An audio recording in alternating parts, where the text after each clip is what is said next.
Assalamualaikum. Hari ini saya akan ceritakan kisah Nabi Ilyas. Nabi Ilyas merupakan anak lelaki kepada Yasin bin Finhash, salah satu keturunan daripada Nabi Harun. Nabi Ilyas diutus oleh Allah untuk menjadi seorang nabi dan pembimbing kepada kaum Yordan. Nabi Ilyas mendapat amanat daripada Allah untuk membimbing kaum Bani Israel untuk mengajak mereka kembali menyembah Allah SWT. Kaum Bani Israel ini menyembah berhala yang bernama Baal. Berhala itu terletak di tengah-tengah bandar, sehingga kan bandar itu digelar kota Ba'laba. Nabi Ilyas pun memulakan misinya untuk berdakwah kepada kaum Bani Israel. Apabila dia melihat kaum Bani Israel menyembah berhala, maka baginda berkata kepada kaum Bani Israel, "Mengapa kamu tidak bertakwa? Ataukah kamu menyembah Baal dan meninggalkan sebaik-baik pencipta, iaitu Allah?" Apabila kaum Bani Israel mendengar, mereka menjadi marah dan berkata kepada Nabi Ilyas, "Hai Ilyas, kenapa kamu meminta kami untuk meninggalkan Tuhan-Tuhan kami? Bahkan ayah-ayah kami telah melakukan hal ini." Kaum Bani Israel berkomplot untuk membunuh Nabi Ilyas.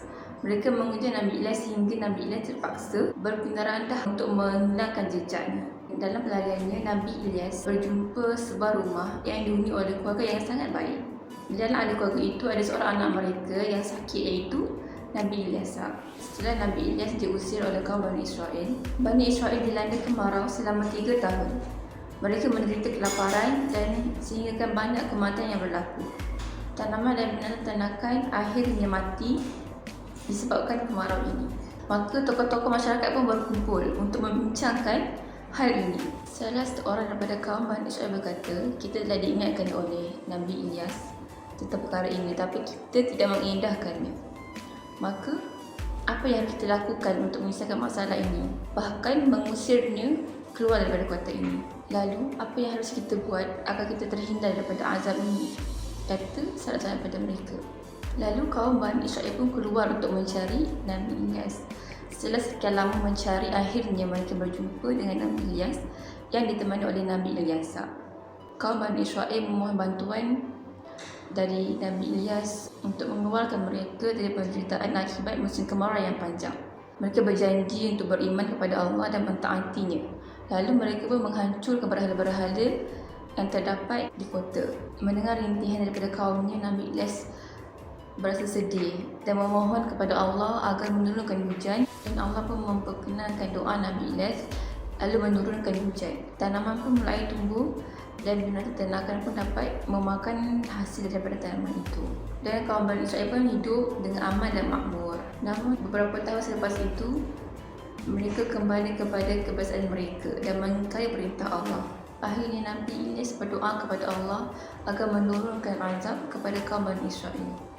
Dan selepas itu, kaum Bani Israel pun ditimpa azab. Itu sahaja cerita berkaitan kisah Nabi Ilyas. Itu sahaja untuk kisah pada hari ini. Saya berharap agar para pelajar dapat mengambil pengajaran daripada kisah ini. Sekian, terima kasih. Assalamualaikum. Nabi Ilyas merupakan anak kandung daripada Asbas. Namun Nabi Ilyas menjadikan Nabi Ilyas sebagai anak angkatnya.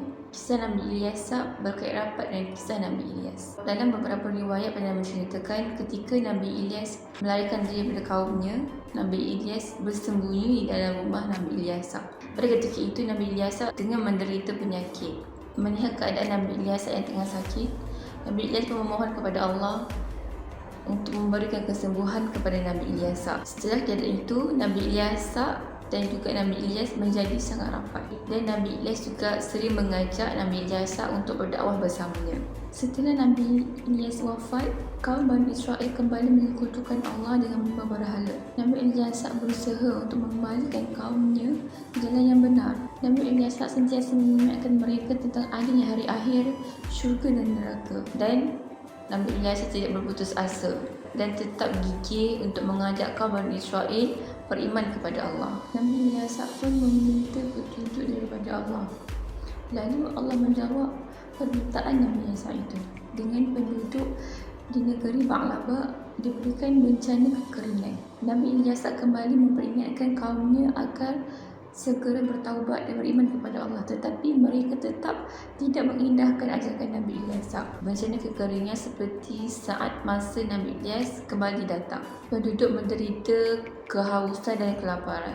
Bahkan ada perut yang membusung disebabkan lapar, dan satu demi satu meninggal dunia disebabkan tidak dapat menahan kelaparan. Negeri Ba'rab pun diceritakan hancur disebabkan bencana kekeringan. Tidak ada satu pun yang tersisa. Semuanya binasa. Yang hanya tinggal hanyalah Nabi Ilyas dan juga pengikutnya yang beriman kepada Allah. Kemudian Nabi Ilyas memutuskan untuk berhijrah dan berpindah.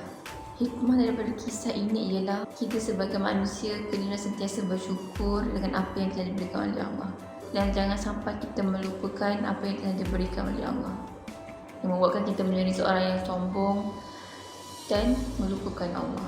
Sekian saja untuk kisah pada hari ini. Saya berharap agar para pelajar dapat mengambil pengajaran dan iktibar daripada kisah ini. Sekian, terima kasih.